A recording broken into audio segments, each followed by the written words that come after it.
For those of you who are getting to watch from the very beginning, we're going to give my invited guests a little bit of time to show up. So, welcome.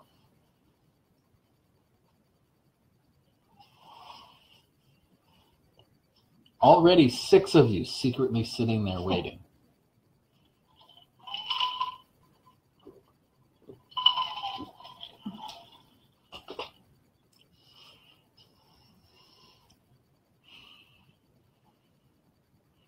Nine.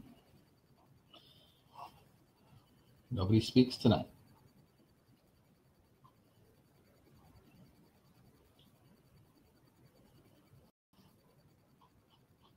One heart.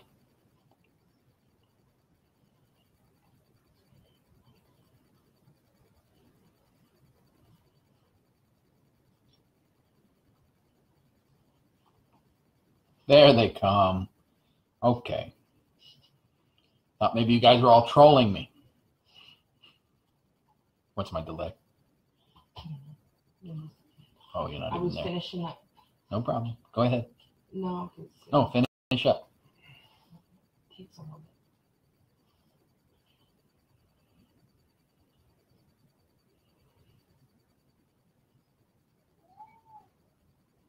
What do you want? You never speak.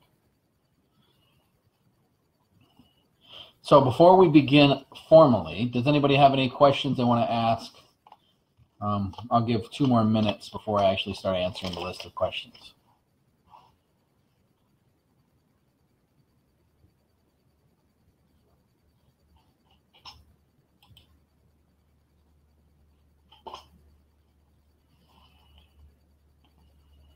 Nothing. Ghosts in the night. We're up to 12.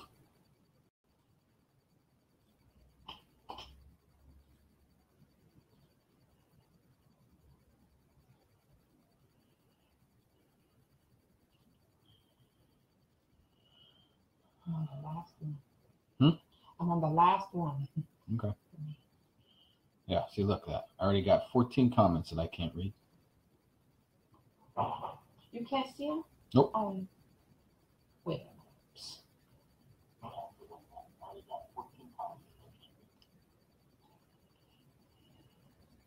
So we're going to do this while Miss Shaw finishes up something real quick, a little differently. I'm going to look on my phone.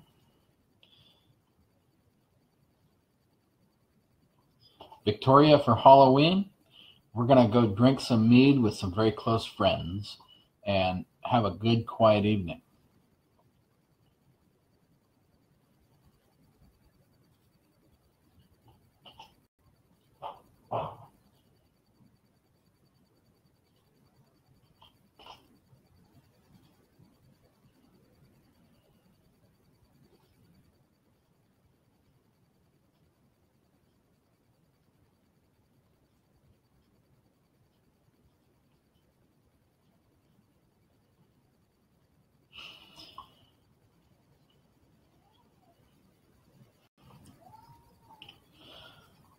So, Kalinda, you asked how to empower a hoodoo candle. That's actually a class that Ms. Shaw in 2018 is going to teach. So to give it away now would be disappointing for some.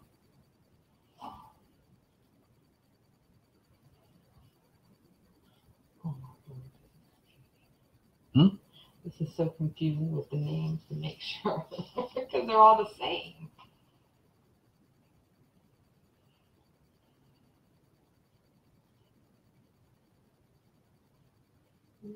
Autumn, thank you for the anniversary wishes. So it sounds like Ms. Shaw is almost there. So what she's doing is we finally got the final review on a new product that we've been working on for you all for the last year. So the way we develop a product is one of you reaches out to us and says, I want, I need, or I would really like. And we put it on a list. And we wait until 10 other people ask, I want, I need, I wish. And if it's something that requires research, not something that we can just sit down, go through our book of shadows and find, then we start the research process. And it's done several ways: a little bit of meditation, a little bit of writing, a little bit of actual book research, talking with peers and colleagues, and then we develop the product, the prototype for the product. We then send that to 20 people. The 20 people we use are very diverse, very knowledgeable in the field, and they're not paid for their opinion.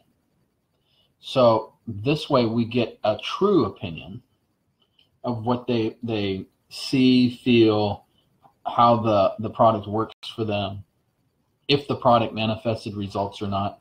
And so it can become a very long process. We wait until we hear back from all 20. Then we put up a listing. Tonight, Miss Shaw added 3.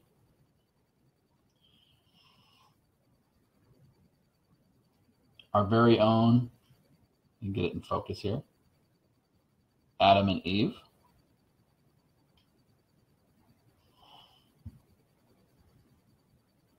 For those men out there who prefer a different lifestyle, we have Adam and Steve. And for the ladies out there who prefer a different lifestyle, we have our very own Anna and Eve. So we did some extra research after we developed them to make sure that nobody else had an Anna and Eve. And nobody does. There's some products that are close, but none of them specific to helping a united lesbian couple find happiness and connection with each other. So we brought these 3 products to you, and you are the first 26 people to know that these products exist. That being said, thank you all for joining me tonight. We've got a great set of questions, and they're going to be very unique. Make sure that you go by BayouBoneFest.org and take a look at what we're doing over there. Make sure that you visit Hoodoo Delish, because she is constantly showing people more and more valued and more interesting ways of conjure. So the first question tonight, oh, and that wasn't a paid plug, that was a thank you plug, because I know she's watching. The first question is, I find both troubling and funny at the same time. So the first question is, how do I find out what type of witch I am? And the person who asked this elaborated a little bit on the question so that I would understand what she was asking. So my personal belief is, you're whatever kind of witch you want to be. You decide what that is. And then you work on those skills to make them manifest for you the way you want them to. So some of it has to do with where we're at, how were we raised, what was the first things we came in contact with. And so it's important that we pay attention to the reality that we live in. But it's not important that we have a label. Because far too often a single label limits what we're capable of doing. And the last thing we want to do is limit our own reality. We want to figure out how to harness as much as we possibly can. So I encourage you to start a journey of enlightenment. If you don't know what to identify yourself as, start the journey of enlightenment. Start researching yourself. And along the way, you're going to discover what you are and who you want to be. And the rest is just words. Any questions about how to figure out what kind of witch you are? Miss Shaw quietly shakes her head because she doesn't want to speak tonight. I know what kind of witch I am. And don't feel bad. Most skilled witches struggle with this because most of the time one label doesn't fit unless you were raised that way and it's just the way you are and there is no parameter beyond that. But the minute you come to the tribe and you start living amongst the swamp, then you start hearing other beliefs and other philosophies, and you've got to decide, am I going to just believe this, or am I going to broaden my horizons until I find what my truth is? It's up to you. And you can change. Yes, you can I've change. changed so many times in 40 years. That's why I'm like Swamp Witch. It takes them all. There you go. So the next question is a great question also. And I really wish I could figure out how to interview Miss Adi on here. I think I found it. I'm going to test it this week, and next week I'll have her on here if she wants to be.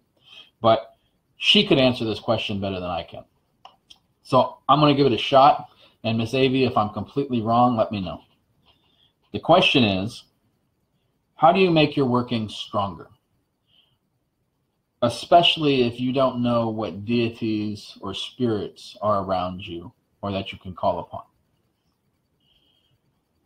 So to me, amplifying your workings has little to nothing to do with the ancestors or the spirits or the deities or the Loas that are possibly around you. It has everything to do with your own current awareness. So if there's a spirit near you and you don't know it, that spirit has no bearing on your working unless you open the door to allow him or her to. And even then, it's going to be limited because you haven't built the relationship. So the communication hasn't been developed yet. So to amplify your workings without the use of spirits or Loas or deities is perhaps a better way of addressing this. And you do that through longer meditations and preparation.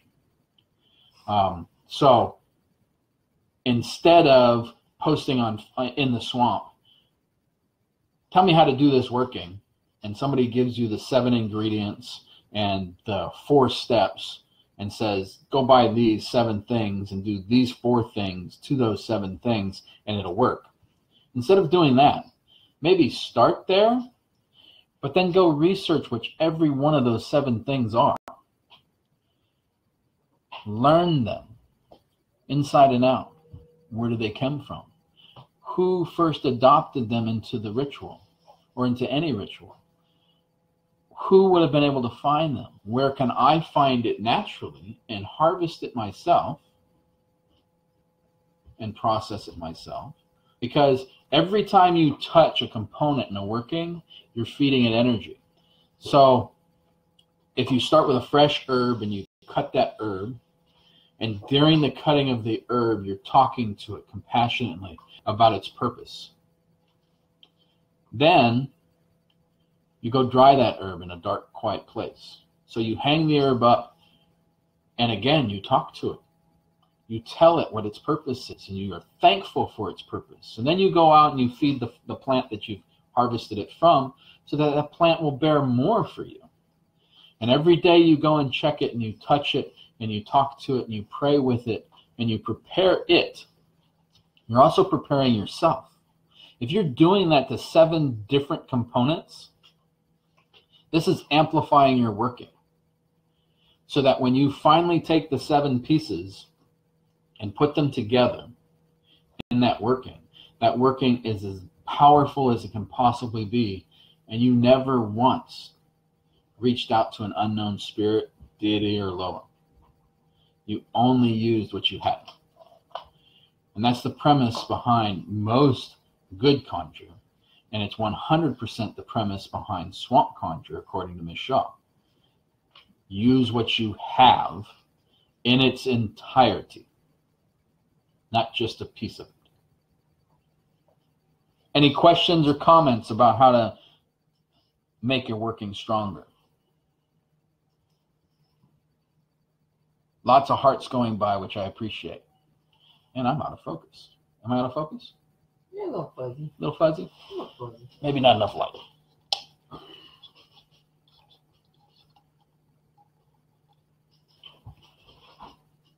Better focus? Give me a second. We're still dragging. You're turning on the light now.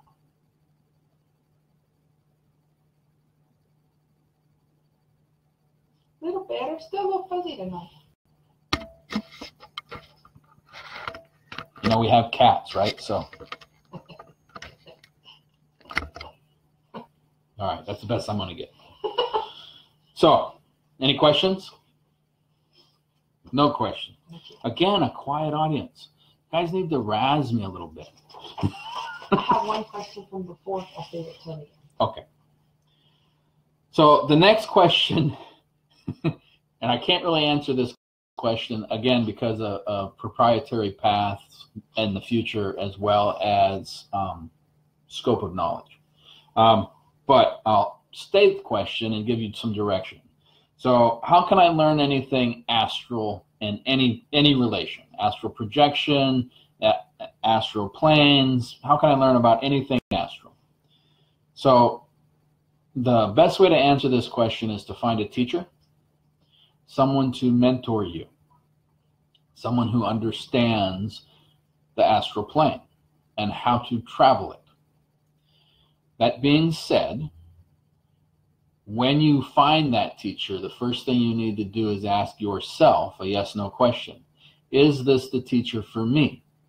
And wait until you hear your own voice inside your head tell you yes or no. If it's yes, then work with that teacher.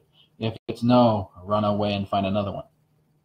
The yes/no question is a simple meditation, divination practice that we should have learned as children.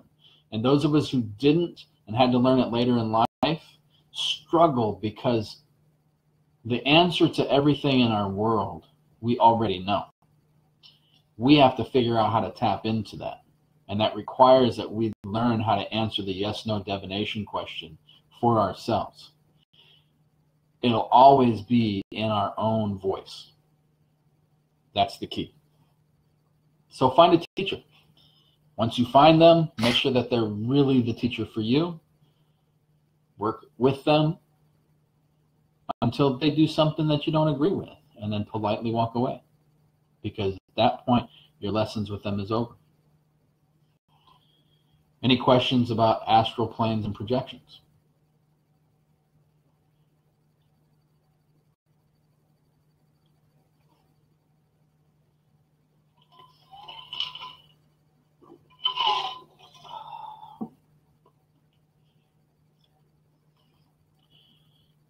So the next question, I swear the person who asked this question has asked this question in 3 different videos, and all 3 times he's never here to hear the answer. So, how do I learn to talk with ancient ancestors that I may not know are in my bloodline? So this starts with building an ancestral altar. A quiet place in honor of your bloodline, not of a particular ancestor, but all of them. And what happens is when you sit there quietly meditating and focusing your thoughts, eventually you'll feel a presence and you'll build a relationship with that presence. Not all ancestors will come to us. Usually the matriarch or the patriarch of the ancestral line will first. And that one controls all of our relationships with the other ancestors. The exception is if we were close to somebody who has passed away. Sometimes that person will be the bridge from the living to the ancestral plane, and they'll bridge the gap between our matriarch or patriarch ancestor for us. And that can be helpful because it's a familiar voice. But it requires an ancestral altar. It requires time and devotion to them, for them. My currently, my greatest ancestor that I speak to on a regular basis isn't even mine. It's Miss Shaw's. And she speaks to me every morning, and she gives me little tidbits of information. And I never met the woman when she was alive, but she influenced Shaw in everything that Shaw does as an adult. And she watches over us in our home. And it's the most wonderful experience I've ever had with an ancestor. So build the altar. Listen for them. And trust that what you hear is them. When in doubt, use the yes-no divination. Get the answer in your own voice. Then you'll know it's the truth or not. Any other questions about setting up an ancestral altar?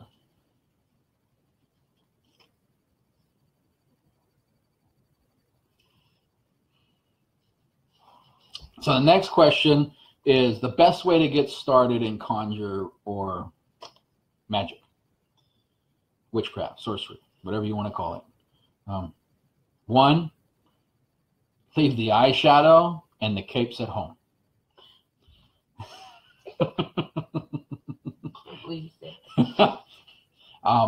I've been told that I'm not very PC, so I got to keep up with that. Oh, and for those of you who know me, I was called a bunny. Think about it. So, best way to get started into conjure. Find somebody who you admire and respect, who has at least 15 years experience, or a clientele base that you can question to validate that they're real. And then do the yes-no divination and listen for the answer. There's currently people in the social media world who are misinforming new workers. And it's scary because when you start to build on a false belief system, you're building a cocktail of disaster. You're building something that's going to eventually literally blow up in your face.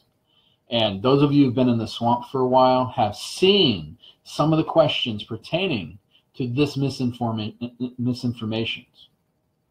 Don't start a working unless you've done the research yourself on the parts and you've done the research on the person who's telling you how to do it. If one person tells you and a bunch of people bandwagon behind that person in one group, take it to another group. I would take it to the swamp. One, because we've got a handful of trolls in the swamp that will call bullshit on bullshit. They may not say anything else. They may not do anything else. But they've been working conjure long enough in their life that if something is 100% bull, they're going to say it. They're going to just simply say, don't do it that way. Go talk to so-and-so. Do the yes-no divination. You're going to find out that they're speaking the truth. And they probably just saved you a whole lot of headache and heartache. Those that are causing the misinformation, I do not know if it's intentional or not.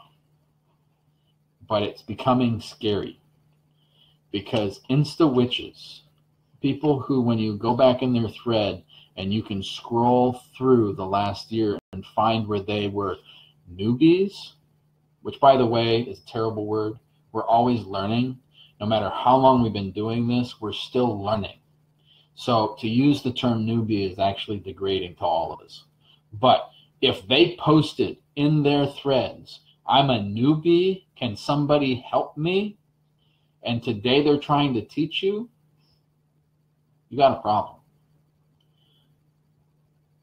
Any worker that you're currently using to help you learn or help you conjure your reality, you should not be able to find in their thread anything about being new to conjure.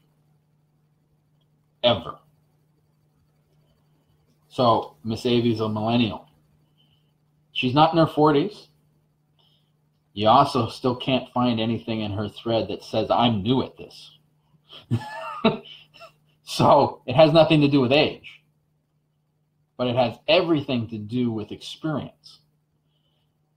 If you started young in your life and you had mentors as a child, to raise you into conjure, then you can possess the same level of knowledge as someone who's been doing it for their entire adult life. It doesn't matter when you started. It matters how much you've learned. You don't become an expert at doing a love and attraction conjure just because you did one. Try doing 10, 20, having one blow up and turn into a rape case, and how you undo that. Now you're starting to build experience. Now, when you become the authority by your peers for love and attraction work, now you can conjure love and attraction. Oh, but that's the only thing you can conjure. It takes time. So if you can look back in the worker that you're working with for either personal gain or for knowledge, has somewhere in their thread, I'm a newbie or I'm new at this, don't listen to them. Find out who they were learning from and go find that person, because they don't have enough knowledge to undo the damage that you can do. Any questions about how to get started? The next question, and I answered this one in a thread, a video a few weeks ago about how to do baneful work as a light worker, but I'm going to high level answer it again. So the question is, how do I do baneful work? I'm worried about karma and the price I'll have to pay. So people who practice conjure, and so here's some separation in the vocabulary. Conjure workers tend to stem from a tribal belief system. It doesn't matter what tribe, it doesn't matter from where, but they conjure. They do workings. They don't cast spells. Most witches are European descent or neo-pagan philosophies, and they cast spells, write spells, do spells. What you'll see in the separation, besides the term conjure versus spells, is the belief behind the neo-pagan idea that I cannot do harm or I'll pay for it. In conjure, tribal beliefs state and tend to follow a practice of what I put out there, the universe creates the balance for.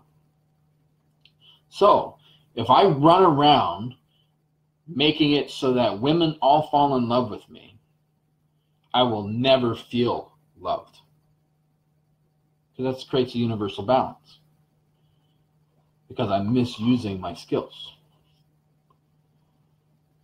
But if I put out there that a rapist gets raped so that he feels the pain that his victims felt, it's baneful working. But I'm causing justice. I'm taking a tit for tat. And I'm using conjure to do it. I don't get punished, or I don't pay a price for that. Now there is a catch. If you utilize spirits, particularly things that you don't follow and use all the time, those entities will have prices attached to them. That's not karma. That price is a negotiable fact. So when you cross over and you have a spiritual meeting with Baal, who happens to be one of the 72 demonic sigils, and you have a conversation with Baal about doing something. He's going to say, I will do it if, and he's going to name his price. You're still not under contract. You haven't agreed to that price. But there's a time frame at which you have to respond. And there's a way at which you have to respond. So if you want to invoke any of the 72 King Solomon sigils, or any of the known demons of reality, or anything else, if you want to invoke it, learn about it. Learn how it will communicate with you. Learn what its prices are. Like everybody knows that Papa Legba likes fried chicken, rum, and cigars. So when we work with Papa Legba, we offer him the things that he likes. Because if we don't, he's not going to help us. Or he's less likely to help us. So stop thinking of karma when we're talking about conjuring. If you're going to think about karma, then follow a path that talks about karma in the threefold and live that path. But I caution you, because the only place that those kind of rules apply is a philosophy built after Christianity with the premise to subdue those who may gain more power than the church. So proceed with caution when it comes to those. Any other questions? Julie had a question about this one. Uh-huh. She wanted to know what the best way to learn is, and are there books on it? For Baneful? Oh, goodness. So go to the swamp, go to the files. There's hundreds of books on Baneful working. Again, the best way to learn is through a mentor, because a mentor is going to guide you through the issues that you can't learn in a book. So again, you get the recipe for a conjure working, a Baneful conjure working, and it says, put these 7 things together and do this. It's not going to explain to you that you need to release the gases from that jar every day, or it's going to blow up in your kitchen. It's not going to explain to you that it's going to get so hot that it's going to melt part of your linoleum countertop. Or it's not going to explain to you that it's going to become so rancid that you cannot stand the putrid smell coming out of it. So in those instances, your mentor can help you. Oh, honey, you want to do that working outside. You want to put that working inside of a iron can, whatever. But that's what the mentor is for. They're not to do the work for you. They're to help you before you hurt yourself or you get yourself into something that you can't handle.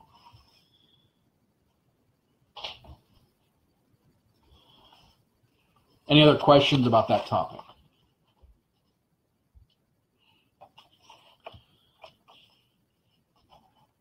So the next question also ties into the definition differences between conjure and spells.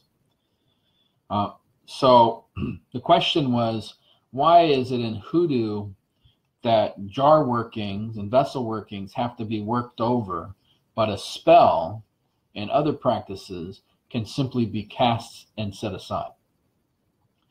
So first off, in hoodoo, and in any tribal metaphysical belief practice, so root work, vessel workings isn't the only form of working.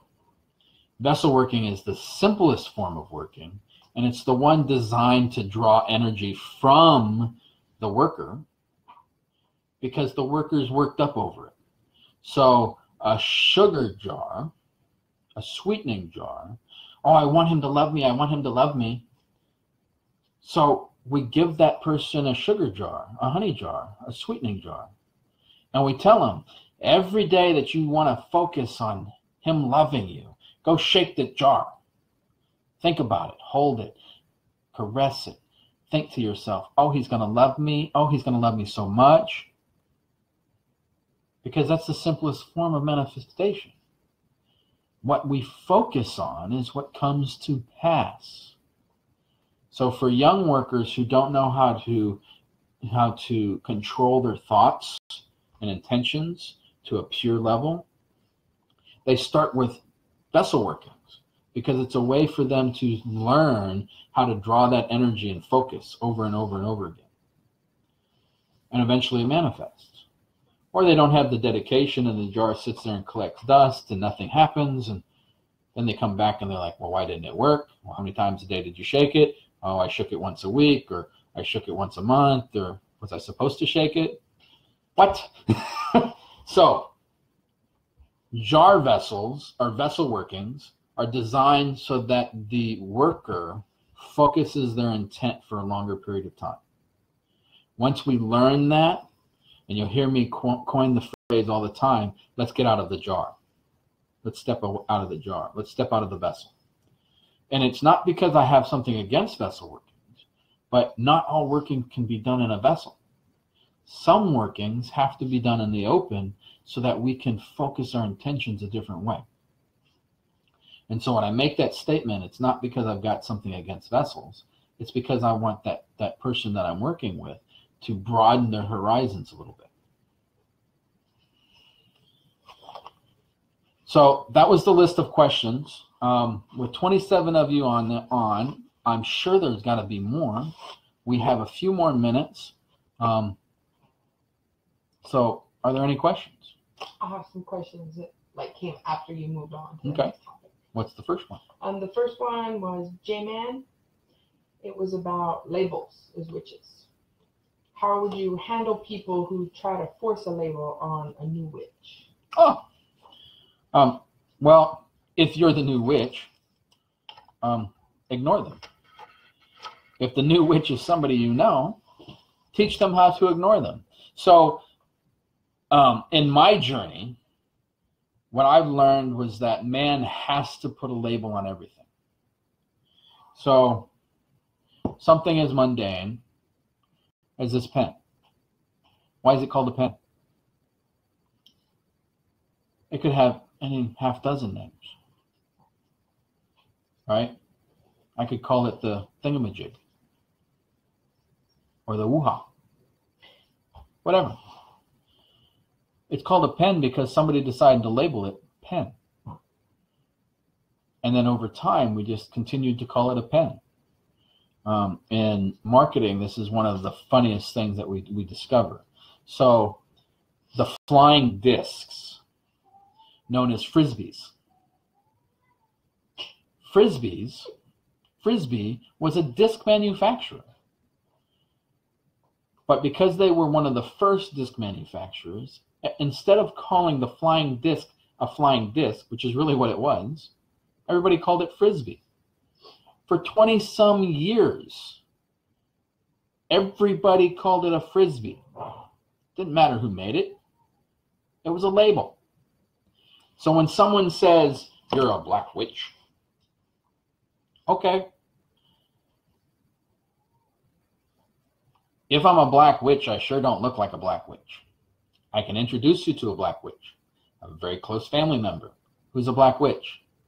She has very pretty ebony skin, brown eyes, kinky, curly hair. She's a black witch. That doesn't make me a white witch because I'm white, not by your definition. But let them label you for whatever they want. It's when you decide to label yourself that it matters. I actually have a blog post about that. Oh, you do? One of the very first ones I wrote. Miss Shaw has a blog post about that. About labeling. And about labels. She's fought labels a long time. J-Man actually has one more question. Okay. What kind of cleansing do you recommend after you do baneful work? It depends. Did you get dirty? So, Such the smart ass. I get this a lot from our light worker community and our less experienced conjurers. If you feel that you're holding on to a working once it's completed, then yes, perform a ritual cleansing. But what I've seen through practice and through seasoned workers is if you can walk away from that altar and leave everything and all of those thoughts of that working at that altar, you don't have to cleanse. Just like you don't have to do the ritualistic circle of protection before you start. That's ritualistic conjure or ritualistic magic. That's spell casting. Conjure is just sympathetic magic invoking your will in your reality. So what do you have to be afraid of? If you put something out there for somebody to suffer for their crimes, you're not going to suffer for their crimes. It can't come back at you. It's nothing to come back. If they're not going to suffer for their crimes, the universe is just going to take that energy and it'll dissipate and do its thing. At the same time, even if they don't deserve it and you do baneful work against somebody just to do it, if your intentions are clear and it's not about you versus them, but it's about what you want to have done to them, it still can't come back at you unless you hold on to it. Because then it's not coming back. It's like throwing a ball, right? You either throw the ball or you don't throw the ball. If you throw the ball, unless you're standing at a brick building, the ball's not going to come back and hit you in the face. So look at where you're going to throw the ball. Make sure you have a clean line of sight to your target. Throw the ball as hard as you frickin' can. And then turn around and walk away. If you feel you're holding on to a piece of that working, then yes, cleanse yourself from it. Disconnect from it. Do whatever simple ritualistic cleansing you want. For a lot of my clients, I teach them to wash their hands and face and to shed themselves of all the negative things they picked up that day. Because energy is energy, and we only choose to process the negative energies as negative when we see them that way. So do what you want with that energy. I watch Miss Shaw do a lot of conjure, and I'll tell you, she doesn't wash it away, and she doesn't worry about it coming back. She puts it out there, she forgets about it, and walks away, moves on. It's not until she's got to come back and do more of that working that she focuses again on it. And then it's just for the time that she's focusing on it. Next question. Renee had asked about, I can't remember where this was. It was after talking about the labels, but before you got into meditation. Okay. She said, can I just burn a candle to get results? If you've got, yeah. So can you burn just a candle to get results? In general, you don't have to do anything to get results. If your intuition, if your intentions are strong enough, if your focus is strong enough. And I've talked about this before. Oils, herbs, stones, crystals, candles, sigils, these are tools. The altar's a tool to help us focus our intention to its purest form. Because if I want $1 million tomorrow, I want $1 million delivered to my front door tomorrow. If I want that, if I'm going to conjure that, I have to build enough belief in myself that I can manifest it. So some of the reasons why I can't manifest $1 million is because my belief system. I believe I have to also go out and work to make my conjure happen. Take action to make my conjure happen. I believe that spirit has the ability to trump my wishes. I also believe that, the universe has balance. If I have $1 million, then I have no reason to continue helping people, and I lose all reason for living. If I have $1 million, I no longer need to be here. So because I have that belief system, I have to break that in order to get the $1 million delivered to my front door. I do that with tools until my belief system says, yes, $1 million will be delivered tomorrow. And then when it's delivered, I'm rewarded. If it's not, I have to go back and figure out where I failed in my belief system, in my manifestation. What piece did I leave out? So yes, to answer your question, you can conjure with just a candle. If you struggle with success, then you need to add something to that candle. Any other questions? Yes, we have several. Several? We don't have time for several. So pick the next best one. Well, Carrie had asked about when you were talking about meditation, does the time in meditation need to be done at a specific time? So, does meditation have to be done at a specific time? It depends. So generally the 3 meditations need to just be done every day. But beyond that, there's actually 19 different meditations. I focus on 3 because those 3 should be done daily. But there's other meditations out there. And sometimes doing meditations for specific things require that other parts, just like in conjure, the tools, in meditation there's tools. Some tools have to be aligned. If what you're focusing on requires complete solitude and isolation, then you have to wait till it's dark, because you can't have any stimuli from light. But you can fake that if you can go sit in a closet. So it's just about what your premise is, what you're working on. The 3 meditations that I recommend everybody does every day, no. In fact, my awareness meditations, I do several times a day. Heck, I'll do them when I'm sitting at a stoplight. Awareness meditation is just freeing the mind of any constraints so that we can see, hear, and know the knowledge that we already possess. So why would it need a time specific? One more. Okay. Brandy and a couple, Brandy, Ann, and Joanne have all asked questions that I can address offline. Okay. But there was one fairly important. Ellie asked, how do you know who the correct mentor is? How do you know who the correct mentor is? It starts with someone who, when they speak, you're drawn to listen. And when you do the yes-no divination, it comes across yes every time. If it doesn't come across yes every time, there's going to be a hiccup somewhere along the way. It doesn't mean you can't learn from them. It just means sooner or later, you're not going to be able to learn from them anymore. Okay? But really, it comes down to what feels good. If it doesn't feel like love, get rid of it. If it doesn't feel like yours, don't keep it.